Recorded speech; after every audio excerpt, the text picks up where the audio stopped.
So I hear people say sometimes, especially since the market has changed, that base cards are trash. No, What do you think of that? I think that's dead wrong. I think that some of the base card markets, unfortunately, were the victims of pump and dump schemes over the last year or two, which is very unfortunate. But I think base cards are essential.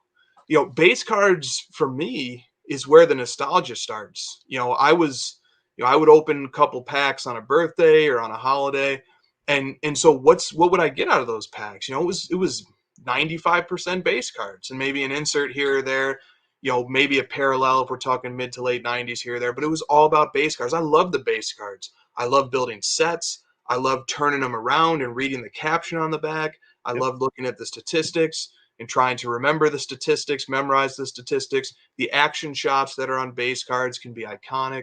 Some of the most important cards in this hobby are base cards, whether it's the 52 Topps Mantle, whether it's the 86 Fleer Jordan, the Speak 96. on that because a lot of people don't think of those as base cards. Oh, well, what else are they? Those are Look, this hobby, for a long period of time was strictly base cards. It wasn't until the 90s came along that we started getting the proliferation of inserts and parallels, which are great. I mean, the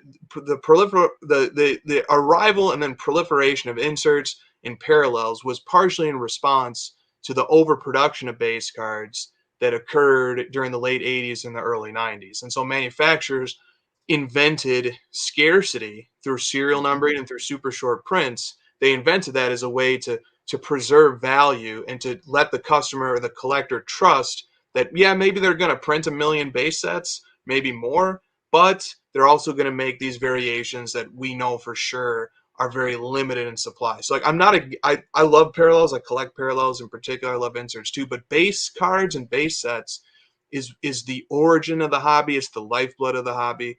Building sets is one of the most fun. It requires patience, it requires discipline, but it's one of the most fun things you can do in this hobby.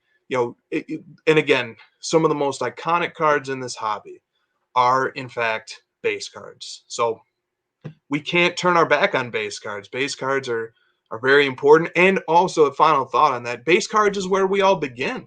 That's how we learn. That's how we start. Our entry point to the hobby is putting these base sets together. I And, say and that collect- all the time. To me, base oh, cards is what every person that I know, I'm just going to speak on what I know, came into this hobby participating in and learning what cards are all about was through base.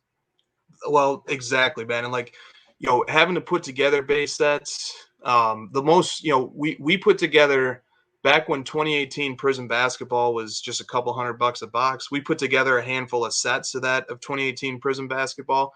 But Christina and I've been putting together sets, anytime we get, interested in a product, we want to put together the base set, whether it's 2015, 16 Donruss basketball, so on and so forth. And when you put together the base set, you learn about players who are included in that set who maybe you don't think about so much.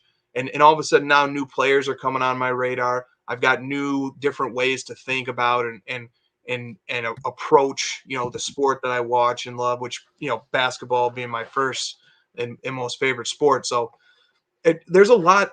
you know that's the problem with seeing sports cards as commodities rather than collectibles, is that we end up in these absurd places where we slander the name of base cards. Put some respect on base cards. How about that?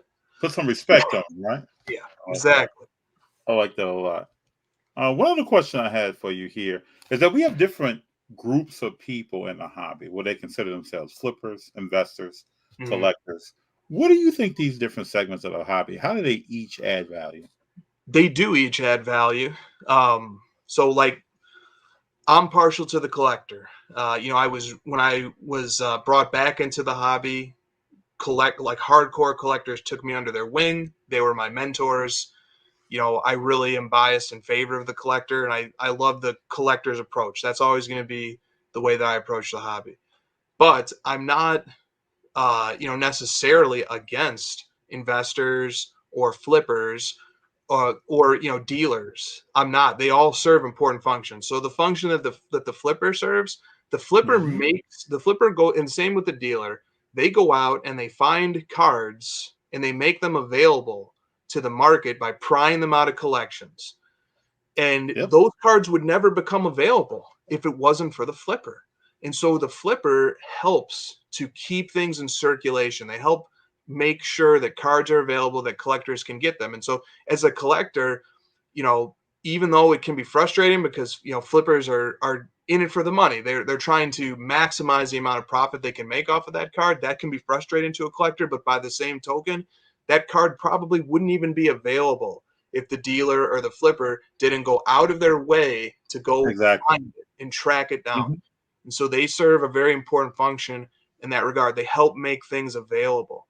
And they also help keep the market flowing, which is an underrated part. Like sometimes, man, if cards don't show up on the market for a year, 2 or 3 years, they can lose their momentum. You know, Yes, they they can can. fall off people's radar. And so that's sort of where I'll dovetail the investor into this is the investor to me is just kind of more of a long-term flipper.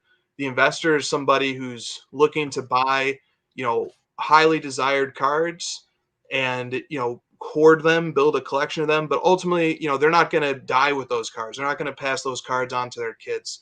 The investor ultimately wants to, you know, see a certain X percentage return and then they're going to sell them off. Well, the investor is just, you know, helping to make cards available too. They're just doing it on a longer time horizons, but they serve the same function. Well, ultimately, those cards that are with an investor, those are going to become available to the market again too. If it was all collectors, FD, these cards would get ripped. They'd get put in a shoebox Is that somewhere, the truth? Is that the and we truth? and we'd never see them again. Hmm. So and by the same token, the flipper and the investor needs the collector. You know, they need end users. That's what the collector is. The collector is the end user. The collector, the train stops with them. Final call. Once that card's with the collector, chances are it ain't never being seen again. And so ultimately, we need end users to justify the values. But it's a symbiotic relationship. And I'm happy that you're giving your feedback because I've told people I just want to say something on flippers right quick. A flippers get a lot of people come at flippers. People talk about how flippers are destroying the hobby, driving car prices up, um, really doing a lot of bad things. And I've said other times, and I want to say here today, that I have respect for people who are flipping cars because it's not easy to do.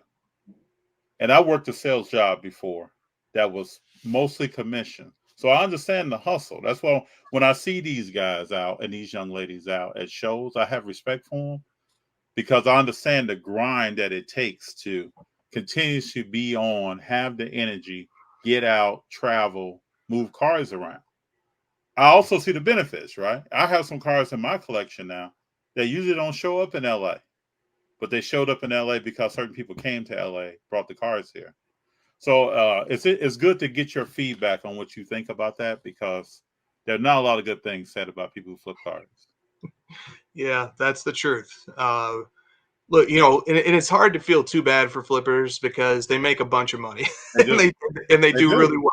You They know, do. they do really well. But yeah, we can say that. We can definitely say that. They're an important part of this ecosystem, and if they weren't, they wouldn't be able to flourish.